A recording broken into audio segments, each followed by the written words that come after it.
코로나 소식 때문에 자주 TV로 WHO 사무국장의 얼굴을 보신 적이 있을 겁니다. 그때마다 비춰지는 WHO 세계보건기구의 로고 마크. WHO 심벌에는 뱀이 한 마리 있습니다. 하늘색 바탕에 오렌지색으로 강조되고 있습니다. 대체 뱀은 무슨 의미일까요? WHO의 공식 설명에 의하면 그 지팡이를 휘감고 있는 뱀은 옛날부터 의학과 의료진의 상징입니다. 이 지팡이를 가지고 있던 것은 그리스 신화에 등장하는 아스클레피오스, 치료의 신으로 고대 그리스인에게 숭배되고 있었습니다. 그래서 뱀이 휘감긴 지팡이도 똑같이 신앙의 대상이었습니다. 아스클레피오스가 자꾸 죽은 사람을 살려내어 저승에 죽는 사람이 더 이상 오지 못하게 되자 이를 못마땅하게 여긴 저승의 신 하데스가 제우스에게 찾아가 하소연했습니다. 하데스의 뜻을 받아들인 제우스가 벼락을 던져 죽여버렸다고 합니다.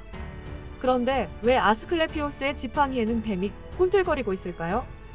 우선 아스클레피오스가 죽은 사람을 살려낼 수 있었던 것은 뱀이 다른 뱀에게 약초를 가져다주는 모습을 보고 죽음을 피하는 비법을 발견했기 때문입니다.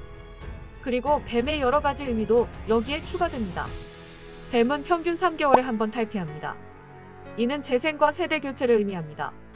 또 의학은 삶과 죽음, 병과 건강이라는 정반대에 모순된 것을 다루는 양면성이 있기 때문에 뱀은 이를 표현하는 상징이 되었다고 합니다. 이유는 고대 그리스 시대에는 이미 뱀이 약재로 사용되어 목숨을 구하기도 하고 또한 죽음에 이르게 할 수 있는 독도 있기 때문입니다. 예로부터 뱀을 약재로 사용해 오고 있습니다. 아시아에서도 뱀술은 수천 년 전부터 의약품의 일종이었습니다. 고대 그리스 시대에는 뱀의 독은 혈류에 들어가면 치명성이 있으나 흡수되는 경우가 있는 것이 일부에서 인식되고 있었으며 마치 치료의 한 형태로서 처방된 것처럼 보이는 사례가 있었다고 합니다. 소위 독으로 독을 제압한다라는 치료가 행해지고 있었던 것입니다. 현대에서는 뱀 등에서 나온 독성 물질을 바탕으로 폭넓은 용도로 의약품 개발이 한창입니다. 독의 성분은 혈전 분해나 암세포 증식 억제 등 광범위한 병에 잘 듣는 가능성을 나타내고 있다고 합니다. 원래 독으로 독을 제압한다는 말처럼 옛날 사람들은 경험에서 이 사실을 알고 있었던 것입니다. 이러한 이유로 삶과 죽음 그리고 병과 건강과 같이 극과 극을 담당하는 의학의 상징이 된 것입니다. 그리고 이집트를 탈출한 이스라엘인들이 굶주림과 갈증에 시달려 탄식과 불평을 하는 힘과 모세에 호소하자 신은 화가 나서 불뱀을 보내 물려 죽게 했습니다. 이에 사람들의 신에게 거스르는 죄를 저질러서 죄송합니다. 부디 뱀을 거둬주실 것을 신에게 빌어주세요라는 기도를 모세가 신에게 전하자 하느님은 청동으로 뱀의 모형을 만들어 깃발을 단 긴장대 위에 매달게 했습니다. 불뱀에 물린 사람은 이것을 쳐다보면 치유가 되었다라는 구약성서의 내용에서도 뱀은 죽음과 삶의 양면을 보여주고 있습니다. 이 아스클레피오스는 다양한 의료기관의 로고로 사용되고 있습니다. 위키피디아에는 세계 80여 개의 의료기관의 이름이 나열되어 있습니다. 특히 유명한 것은 스타 오브 더 라이프 생명의 별로 불리우는 디자인입니다. 주로 긴급구명기구의 로고로 채택되어 있고 미국이나 유럽, 일본의 구급차에도 이 마크가 그려져 있습니다.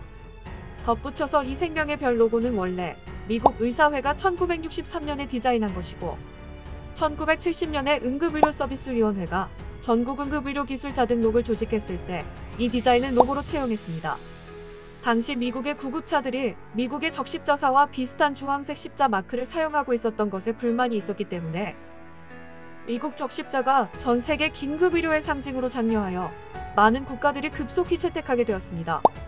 그리스 신화에서 제우스 신은 아스클레피오스를 천둥으로 죽여버린 후 그의 재능을 아껴 별자리의 뱀 주인 자리로 만들었습니다. 2011년 황도 12궁에 추가되면서 13궁이 되었고 아스클레피오스는 태양 아래에서 살다가 밤하늘에서 빛나게 되었습니다. 여름 밤하늘을 올려다보시면 치료의 신 아스클레피오스를 만날 수 있습니다. 오늘 영상이 좋으셨다면 구독과 좋아요 진심으로 부탁드립니다. 오늘도 행복한 하루 되세요. 감사합니다.